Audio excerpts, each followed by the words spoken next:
There have been many scientists who have proposed time travel theories that describe how time travel might be possible. Is the grandfather paradox.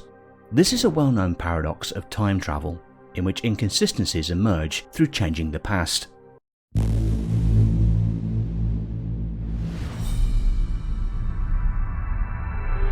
Time travel is a widely recognized concept in philosophy and science fiction.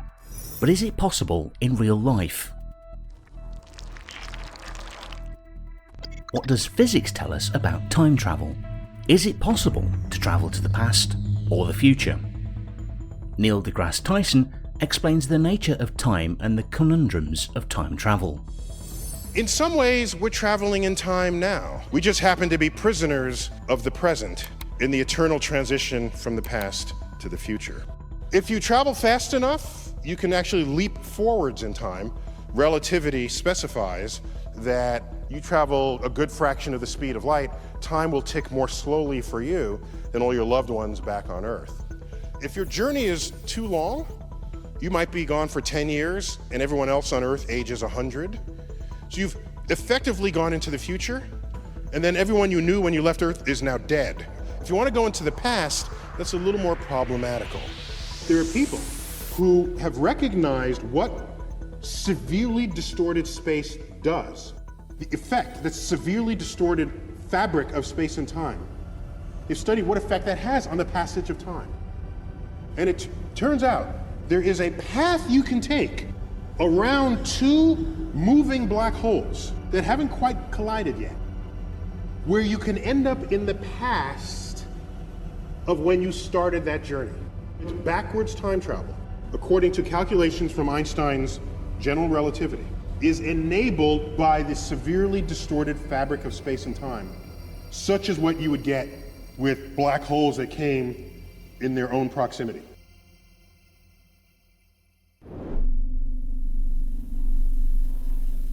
There are some physical theories that can help us learn what time travel is and how it works. In 1905, Albert Einstein published the first part of his relativity theory, known as special relativity. The theory of special relativity showed that particles of light, photons, travel through a vacuum at a constant pace of approximately 300,000 kilometers per second, a speed that's immensely difficult to achieve and impossible to surpass in that environment. Yet all across space, from black holes to our near-Earth environment, particles are, in fact, being accelerated to incredible speeds, some even reaching 99.9% the speed of light.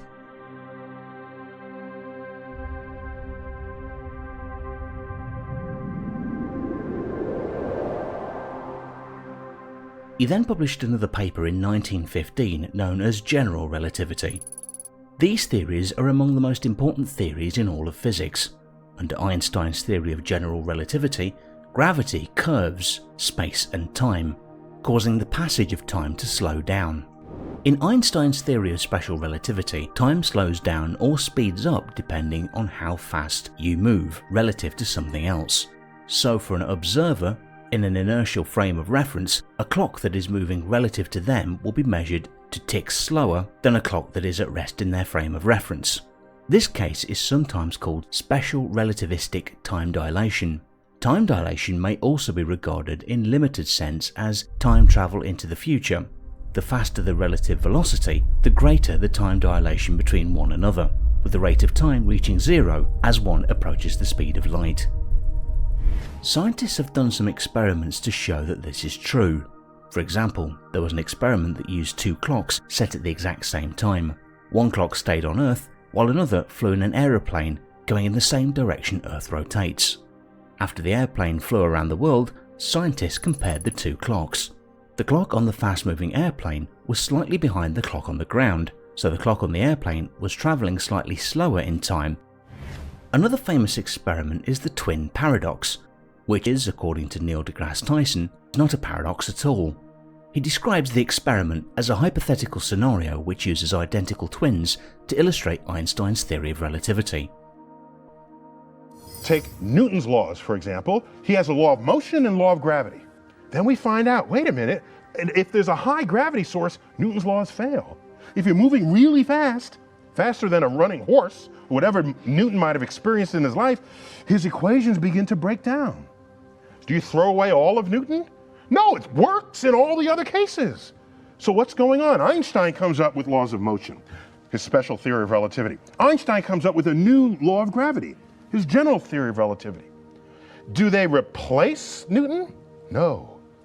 They draw a bigger circle around the applicability of Newton's laws. Newton's laws apply here, Einstein's laws take over. And even with Einstein, his equations can't take us to the center of a black hole, the singularity that's there, the singularity at the beginning of the universe. We know now that his theories fail. They blow up on the page. So we have a whole frontier of science. The string theorists, we got top people working on this to try to extend Einstein's laws into an even bigger regime that can then explain everything that's in our universe, not most things. There have been many scientists who have proposed time travel theories that describe how time travel might be possible. Physicist Miguel Alcubierre proposed a theoretical solution to Einstein's equations, which would allow a spacecraft to achieve apparent faster-than-light travel if a configurable energy density field lower than that of vacuum could be created. Rather than exceeding the speed of light within a local reference frame, a spacecraft would traverse distances by contracting space in front of it and expanding space behind it, resulting in effective faster-than-light travel. Objects cannot accelerate to the speed of light within normal space-time. Instead, the Alcubierre drive shifts space around an object so that the object would arrive at its destination more quickly than light would in normal space without breaking any physical laws. However, the proposed mechanism of the Alcubierre drive implies a negative energy density and therefore requires exotic matter which has physical properties that would violate known laws of physics. What leads people to think that travelling back in time cannot occur in our universe is the grandfather paradox. This is a well-known paradox of time travel in which inconsistencies emerge through changing the past. The name comes from the paradox's description. A person travels to the past and kills their own grandfather before the conception of their father or mother, which prevents the time traveller's existence. There are some suggestions about how to go into the past, but you go on a trajectory, a space-time trajectory that does not intersect back with yourself. So you can't really interfere with your own past. And so that requires huge energy to execute. And well, we're still pulling oil out of the ground, so there's no energy anywhere close to acquiring. So the simplest way is to go forward in time by traveling very fast. How fast? A lot faster than any piece of hardware we've ever made. Until recently, most studies on time travel are based upon classic general relativity. Coming up with a quantum version of time travel requires physicists to figure out the time evolution equations for density states in the presence of closed time-like curves. In Einstein's theory, a closed time-like curve is a curve in space-time that could be followed back in time, but not forward.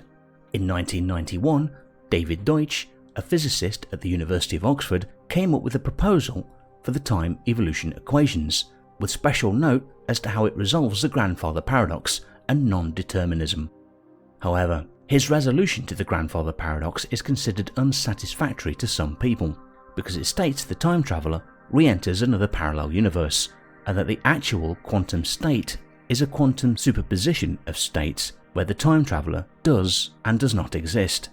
Another principle that was developed by Russian physicist Igor Novikov in the mid-1980s expresses one view as to how backward time travel would be possible without the generation of paradoxes.